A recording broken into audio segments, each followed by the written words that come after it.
get out there and go door to door for safety reasons. So I think that this is a common sense approach Esto es to a una very manera de acercarnos a solvable ellos. problem, and I want to say thank you, and we need to Gracias. do more Y common sense necesitamos hacer approaches to our quality of life acercamiento issues. And de I'm gonna sentido común suggest that para we resolver find some way to asuntos work with del the día a department día. when we initiate these things to also fast track them so that people don't have to wait 2 to 3 years. Para que la I am gente no tenga still que esperar dealing de with 2 a 3 these años. requests from Estoy the todavía prior tratando con esta administration solicitud de la because they were so administración backed anterior up, and porque estaban it's tan not as if retrasados they are y the no most technically es complicated que issue sean to los asuntos analyze. It's más just a matter técnicos, of making sure complicados, that they don't fall through the cracks.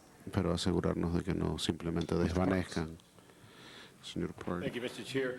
I was wondering if any city staff, because this is a question El we get personal asked de more la than ciudad, anything esta else, es una that pregunta que nos what is hacen the muy a policy? menudo. And it ¿Cuál would be es la important that we póliza, maybe give la that to the norma, public, que because le entreguemos often eso as we al are quoting the público? policy, they Porque have muy a another version menudo of the cuando nosotros policy estamos that we're hablando de always las in normas, conflict. I thought it'd ellos be tienen otra important that we versión can, de la misma y creo que es at least if it's a importante new policy, que por lo menos si es advise the una public norma of how nueva se we're le puede informar al approaching público the de issue cómo of la the estamos bumps and tratando en humps cuanto and what's the a difference los also. That's camellones y another big cuál es la issue, diferencia and why we, entre why we camellones, have two policías different acostados, forms. ese tipo de That would cosas. be important, I think, for the general public to Sería understand importante que what el the público program en is general about, what's the entienda different sobre qué se humps and bumps, trata and what is the el new policy. proyecto y cuáles son las nuevas normas.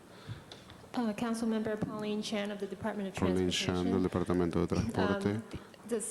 Department of El Transportation Departamento has de a comprehensive Transporte set of policies and tiene unas guidelines which normas are available to the y public. guías que están disponibles al It's público. about Es 5 pages aproximadamente long, 5 and páginas it describes in y details describe what the detalladamente qualification las criteria calificaciones y los What criterios we los find mismos is son. oftentimes Lo people que do hallamos not like muy a to menudo, read la gente 5 no le pages of gusta policies. leer That is 5 why in our report páginas de back to póliza, the City por eso es Council, que en nuestro we informe de vuelta will del be, Consejo improving our estaremos information so mejorando that it is nuestra more información user-friendly para que and sea gets to más the points right amistosa away. y On vaya a top los of that, puntos más we directamente. have already started the process of Además, hemos pre-screening, empezado el proceso de simple pre-screening, criteria that do not una require criteria, extensive un studies punto prior to requiring the previo petition. So if we get a a request solicitar for la solicitud. speed humps, we can pre-screen Así que certain si criteria. And nos then piden if una we solicitud, find podemos that, hacer un pre-screening de easy algunas to determine things criterias. like Es fácil, what sería the street fácil determinar designation is, cuál es la whether it's on designación an de la calle, emergency, que si está, response route, cuál es una ruta de and emergencia, whether it's a short block, cuál whether es una it's cuadra a corta, non-residential area, cuál es whether un área there no are bus routes on residencial, the si hay street. rutas We can de then autobuses en easily esas calles. Así pre-screen those things fácilmente that, podemos hacer un pre-screen a would estas cosas frustrate others que when they find out that frustrarían why a didn't you do it otros in the first cuando place. nos podrían decir por qué no lo hicieron así desde el principio. ¿Dónde el público consideraría esa información? ¿Lo están condensando para que la gente lo pueda encontrar? Nos puede llamar a nuestra oficina para recibir la información. Estamos poniendo esta información en nuestra página web. Y yo creo Most council offices la have mayoría this de las information. We can oficinas de los certainly consejos distribute tienen them again. esta información, lo podemos distribuir nuevamente. Esta es la versión más nueva, la The current version, más condensada. okay. With the newest version, Bien, we should have that out la shortly. versión nueva la debemos tener afuera pronto. Nos gustaría tener acceso a ella porque es la pregunta más hecha en la comunidad en cuanto a los camellones y no hay mucho entendimiento porque se favorece a uno y no al otro. Todo lo que necesitamos como servidores del público es darle esa información lo más rápido que podemos conseguir la información condensada. El público está menos interesado en el aspecto técnico en cuanto de cómo empezar el proceso de las cosas que tienen que hacer para comenzar este proceso. Señor Lavanche. Thank you, Mr. President. Members, Gracias, and señor Ms. presidente. Followed by Ms. Perry, Ms. Parks. But Ms. Perry, as you said too, with the complicated, Como which usted upsets me a dije little bit, antes, lo is que me we have molesta a mí these, un poco and you, es Ms. que Chan, you do a wonderful job and always have for tenemos the esta city. señora haciendo un buen trabajo para la ciudad. Estoy muy orgulloso de I want us to ustedes, know, pero lo que quiero que which we have sepamos to realize, que tenemos que is that darnos sometimes cuenta these good programs, es que it's just estos like programas, bueno, take it so long to get there. toman tanto tiempo para llegar ahí. Así que me alegro oír una plática sobre esto y deberíamos conseguir maneras para acelerarlo porque no hay nada peor que escuchar a los constituyentes y diciendo que quieren algo y no poderlo conseguir en 90 días. Y eso es mucho tiempo. No sé si esto es igual en otras partes de la ciudad, pero eso es así en Los Ángeles. Deberíamos conseguir una manera de parar esto. Acabo de hablar con una persona de Canyon Drive en Hollywood Hills en cuanto a una solicitud para un camellón y dice que ya no los quiere.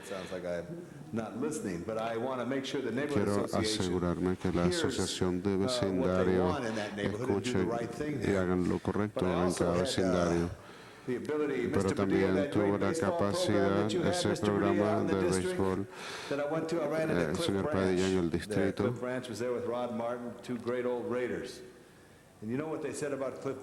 ¿Saben lo que dijeron about Cliff Branch? Tenía velocidad mata por el Cliff Branch. Era un recibidor de ofensiva para los Oakland Raiders y Cliff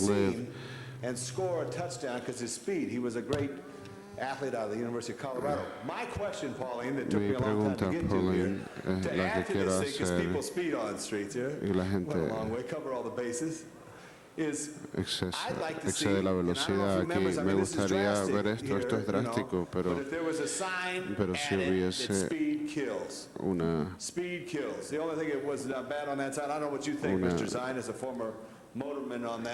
un sign que diga la velocidad mata. You hear from Captain Greg Meyer of the Valley Traffic Division, who's constantly trying to make all citizens of Los Angeles aware of speed, that awareness, and in representing parts of the San Fernando Valley and the need to make people aware about traffic, is, you know, the three things you could do. You could engineer it, you could educate it, and you could enforce it. Having that kind of blunt sign that said speed kills, I hate to say that way, but when I ran into Cliff Branch, it was after, at the community meeting at Alex's baseball program. I thought, you know, that's a drastic statement, but maybe that would make people slow down, because speed does kill, and that's why we have speed humps and all these other things. Thank you. Mr. President, thank you for the long way around. Mr. Reyes. I really appreciate hearing the personnel on the Raiders team there. Thanks, Tom. The 49er fans, okay. No, but colleagues, there's one thing that I learned through hay algo que he aprendido por medio de los ingenieros y la gente de la comunidad sobre los camellones. Me gustaría compartir esto, que los camellones son un arma de doble punta. Hay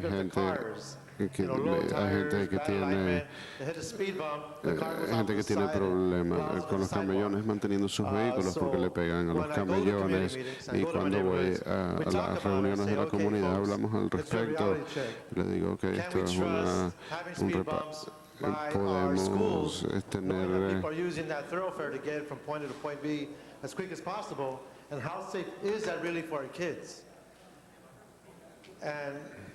you know, it's a sobering thought. The other issue that came out El otro punto que surgió en este proceso al reunirme con la gente en cuanto a los camellones pueden funcionar es que hay gente que vive en la parte de arriba de las montañas que dicen que los camellones alrededor del área, lo que averiguo es que si uno va más rápido no lo siente tanto. Entonces yo creo que la gente está yendo más rápido para no sentir ese impacto en el vehículo. Entonces al hacer esas sesiones deberíamos pesar este tipo de cosas. A lo mejor los ingenieros me pueden probar incorrecto, pero eso es lo que yo oigo de la gente de mi comunidad, y nosotros que estamos contemplando esto deberíamos sopesar esto. Gracias, señor presidente, colegas. Nosotros teníamos una señal que decía velocidad con un signo de interrogación. La única manera es ejecutarlo, de escribir una orden corporativa, decomisar el vehículo, hacer lo que hay que hacer. Uno pone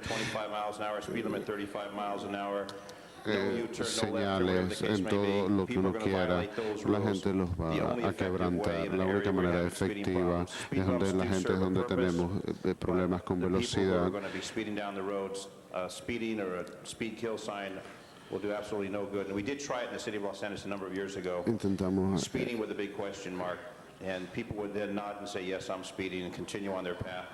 So my recommendation, if we're Mi going to spend some money on recomendación it, es si to do vamos more a enforcement gastar in those dinero, strategic areas, hacer along with the speed gastar bumps. It does más appease the dinero en esas neighborhood áreas somewhat, estratégicas. to some extent, because the people feel we're doing something to slow them down. Así la gente And while speed bumps siente que in the estamos different haciendo algo configurations, sobre some will que slow estamos down tratando cars para more bajar than la others. velocidad a otros. But in the areas where we Y have con los 25-hour speed camellones limits, the speed is obviously greater than that. de velocidad. But in response to my distinguished colleague, the historian, Mr. Labange, the sign, in my professional estimation, won't do any good.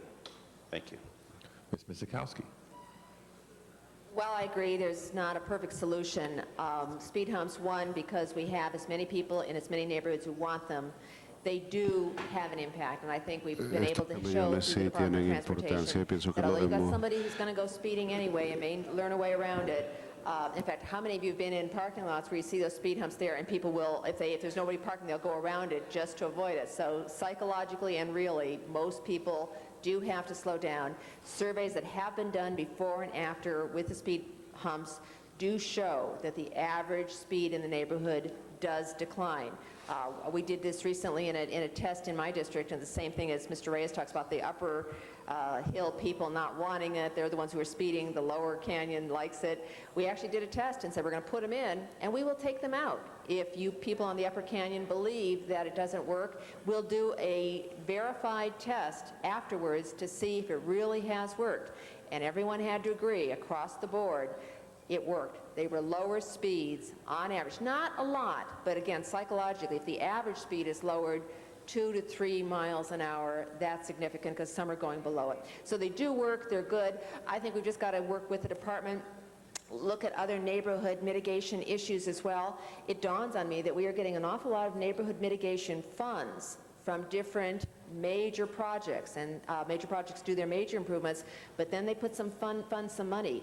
Not only should it fund the speed humps if the communities want them, but it should fund, if we can work this out with the department, specifically that enforcement. Let's put some of that fund into LAPD, motor officers overtime, where those neighborhoods with neighborhood mitigation money from major projects are going to get that enforcement as well. Because Mr. Zine is right. The best is a combination of what you can really do on a street with something physical as well as enforcement. And let's look at those mitigation funds as ways of really helping neighborhoods even further. But speed bumps do work. Maybe not, there are some who can get around them, but overall, on average, they do work and the data shows it. Ms. Hahn. Thank you very much, colleagues. It's been an interesting discussion that we've had on this, and I must say there is a difference between the speed bumps and the speed humps, and the speed bumps are certainly the sharper ones and certainly may cause a car to veer. In fact, my own son has a 68 Camaro that he's restoring. He hates the speed bumps because the car is so low that he literally has to slow down to like 1 mile an hour to go over them. But again, that they certainly accomplish their goal. You know, and what we're talking about certainly is an issue. And in my community of San Pedro, you know, we've lost 2 children. In the last year, in 1 year, 2 children have died as a result of being hit on major streets in San Pedro. So my community came together and formed a Slow Down San Pedro task force. And I must say the Department of Transportation was extremely cooperative and listened to San Pedro and put together a whole list of calming traffic measures, from smart crosswalks to more stop signs to the installation of signals. But Dennis, I will say that one of the more effective things has been sort of a homemade, graphically designed sign in the bright yellow that now surrounds the schools. And all it says on it is "Slow Down San Pedro." it has caught on like wildfire. People are putting those signs on their lawns, on corners. You drive into San Pedro and you begin to see these signs everywhere. And even for myself, I will be driving, and when I see one of those slow down San Pedro signs, I look at my speedometer and I think, am I speeding? So for us in our community, it's begun to dramatically change the way people drive in the San Pedro community.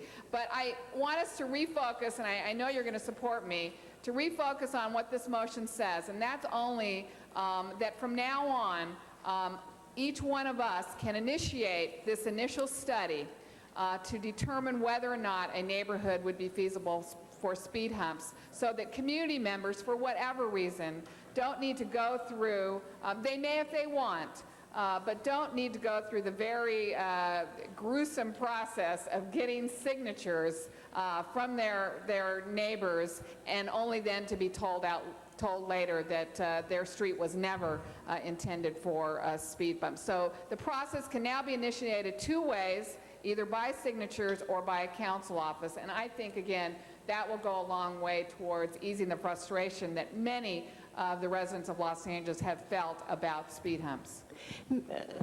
May I clarify?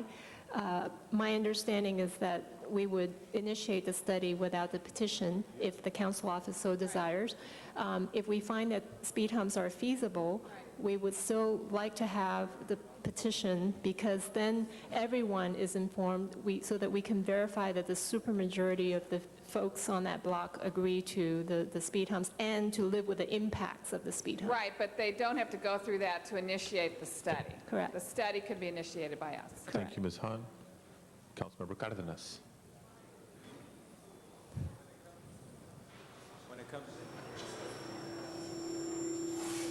When it comes to the study, do we get feedback on whether or not there are resources for funding or what have you for these kinds of projects, whether or not the feds have anything going on, or the state or anybody else?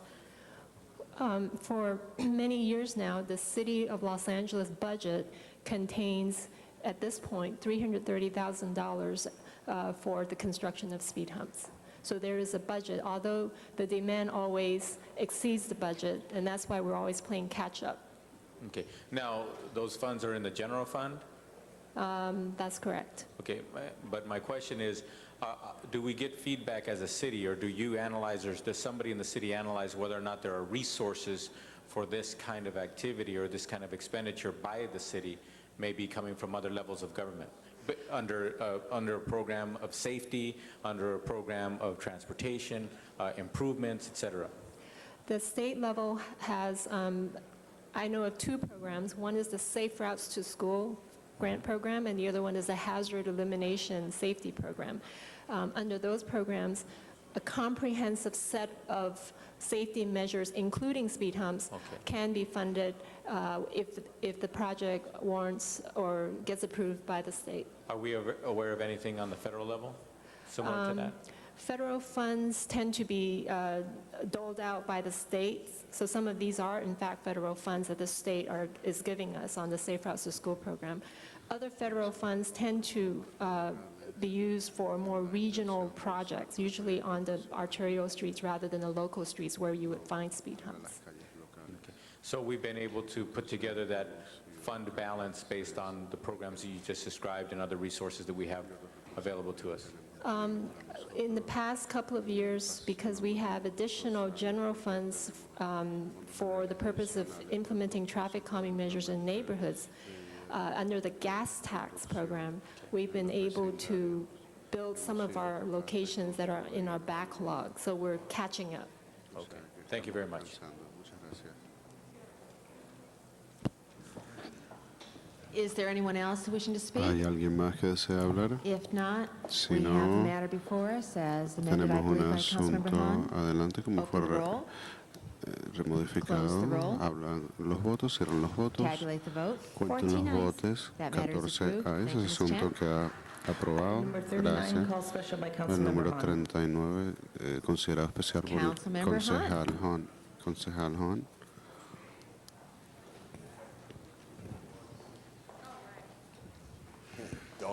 Don't speed. Very good.